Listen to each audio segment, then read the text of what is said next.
Active scanning is done through sending multiple probe requests and recording the probe responses.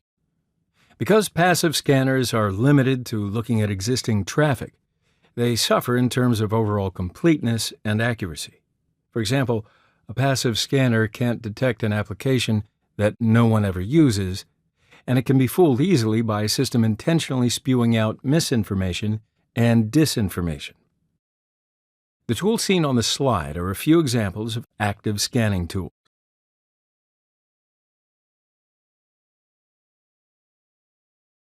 HPING is an excellent command line-oriented TCP/IP packet assembler analyzer. The interface is inspired by the ping 8 Unix command, but HPING isn't only able to send ICMP echo requests.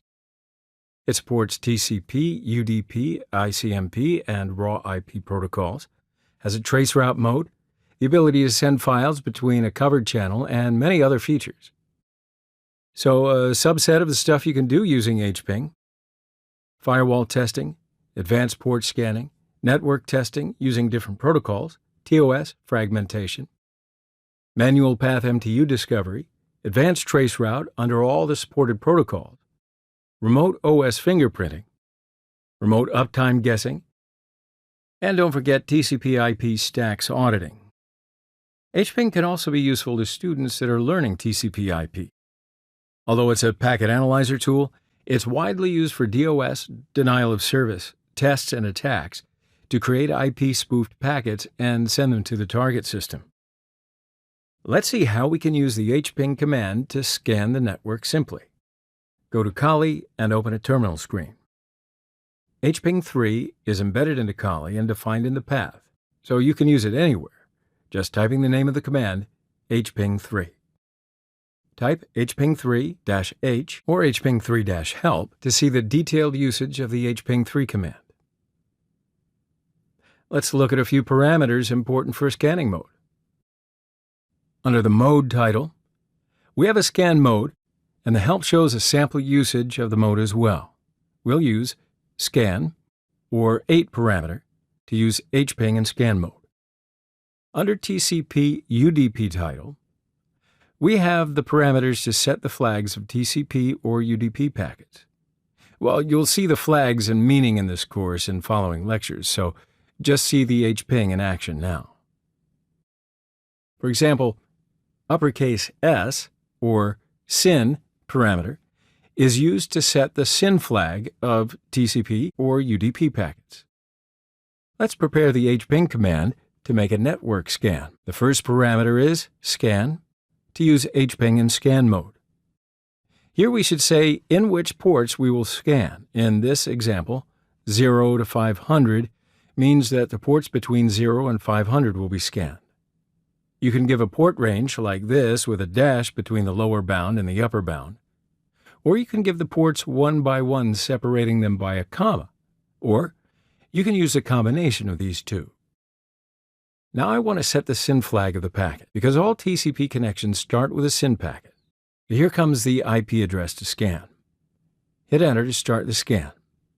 Here we have the responding ports, and the flags column says what the reply is. We sent SYN packets and get SYN ACK packets.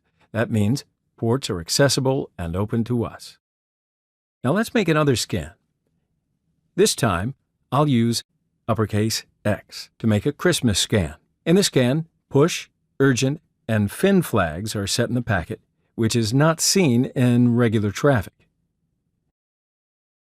Since the packets they received are not valid packets, they've dropped them and returned no response.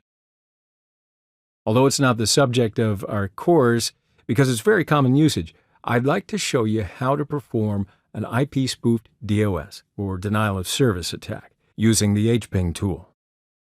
I'm going to attack my own server.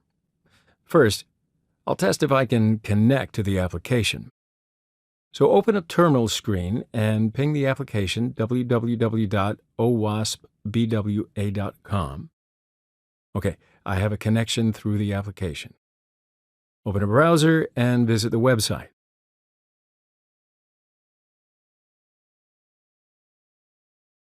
Here I click a few links to show the response time of the server. Oh, okay, it's really fast. It responds as soon as I click onto links. Now let's prepare the HPING command to prepare a DoS attack. The first parameter of the command is -flood. You know what? Let's run hping3-help in another terminal screen to see the meanings of the parameters. Flood parameter is used to send packets as fast as possible. To make it a SYN flood attack, I set the SYN flag using -s parameter. When I send a SYN packet, since it's a legitimate TCP handshake starter, the server will try to respond to all the packets at the start of the TCP communication. So the server will be very, very busy. -v is to open verbose mode. That means we'd like to see the results of sent packets. The next parameter is rand source. This parameter will randomize the source IP addresses as if they are requested by different systems. So the attack is distributed denial of service now. And since the IP addresses are random, the victim doesn't know about you. Give the target domain as a last parameter. Oh, by the way, the order of the parameters is not important. Hit Enter to start the attack. Now, because we're in flood mode, no replies is shown. Let's try to click a few links to see the response time of the server while it's under attack. Click a link. It's waiting. It's obviously slowed down. Maybe our request will be timed out? So this is how a simple denial of service attack is performed. I'll stop the flood by stopping the run of the command using Control-C keys. As you see, in less than a minute, we sent more than 1 million SYN packets to the victim server. No packets received because we randomized the source IP addresses of the packets. That means the responses were sent to different IP addresses. This is why we didn't receive any packets.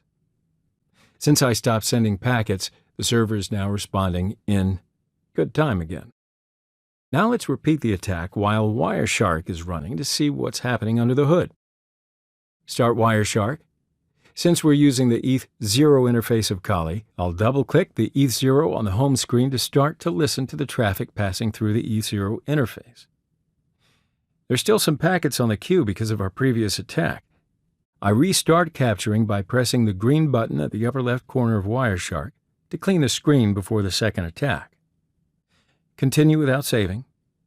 Okay, Wireshark is running and clean. We're ready to repeat the attack.